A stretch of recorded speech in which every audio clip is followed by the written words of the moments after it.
La historia de una obra de arte que solo fue casa una semana.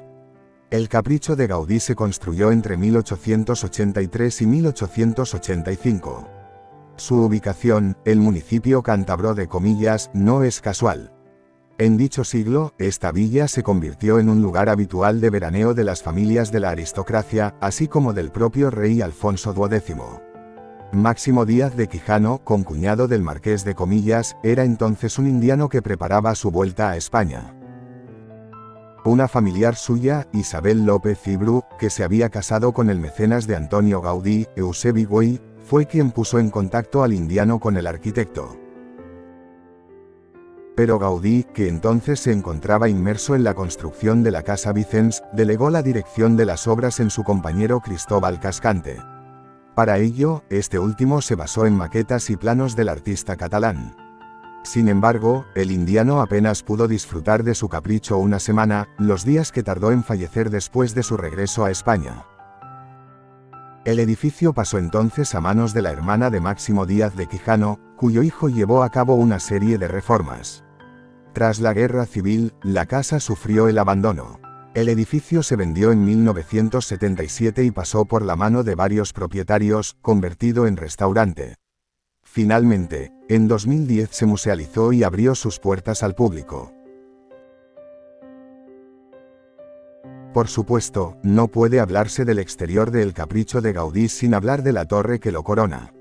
Hablamos de una torre inspirada en los alminares persas que se erige sobre un templete formado por 4 columnas de piedra. Asimismo, desde fuera también destacan otros elementos como los originales balcones, cuya barandilla de hierro sirve de banco.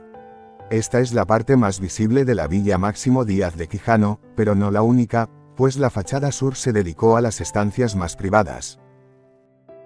Todas estas salas de la planta principal se distribuyen en torno al que podríamos decir que es el corazón de la casa, el invernadero, adaptado a la perfección a la disposición en forma de U de la residencia. Luego, además de ser un lugar orientado a las aficiones de su propietario, Gaudí consiguió que el invernadero funcionara también como regulador térmico para el resto de la casa. Es decir, el invernadero se dedica a acumular el calor durante las horas de luz para después irradiarlas al resto de las habitaciones al anochecer. Por último, en la planta superior está el desván. En él se encuentran las habitaciones que se destinaron al servicio. Junto con el invernadero, actúa como regulador de la temperatura, pues separa la planta principal de las temperaturas del exterior. La mayoría de las construcciones del célebre arquitecto Antonio Gaudí tuvieron su sede, si no en Barcelona, en algún otro lugar de Cataluña. Solo hubo 3 que el artista cinceló en las afueras de su hogar: el Palacio Episcopal de Astorga, la Casa Botines y la Villa Máximo Díaz de Quijano, más conocida como El Capricho de Gaudí. De estos 3 edificios, El Capricho fue el más temprano. De hecho, entonces el arquitecto apenas tenía 31 años y hacía 5 que se había licenciado.